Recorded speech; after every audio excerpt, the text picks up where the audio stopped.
మేము ఎదగాలి అనే ఒక ఒక కాన్సెప్ట్లో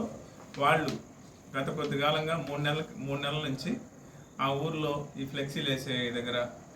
మీరు ఫ్లెక్సీలు వేస్తారు, మా ఫ్లెక్సీలు వేస్తున్నారు, మీరు ఫ్లెక్సీలు ఎందుకు వేస్తారు అనేది ఒకరికొకరికి మనస్పర్ధాలు ఒకరికొక మనసులు పెట్టుకొని వాళ్ళని ఇది చిన్న చిన్న గొడవలుగా మారి చివరికి ఈ పెరికల శ్రీకర్ అనే వ్యక్తి తన్ని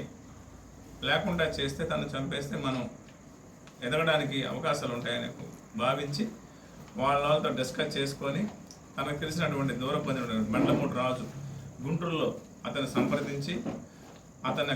అతనికి కొంచెం అమౌంట్ ఇచ్చి ఆశ పెట్టి అక్కడి నుంచి వాళ్ళు గత కొద్ది కాలంగా ఒక వారం 10 రోజుల నుంచి ఈ యొక్క మృత్యుంజయరావు యొక్క కదలికలని అతను ఎక్కడ పనిచేస్తున్నాడో ఎక్కడ వస్తాడో ఆ టైమింగ్స్ అన్నీ కూడా చూసుకొని బైపాస్లో గుడంపాడ బైపాస్ దగ్గర కొన్ని కత్తులు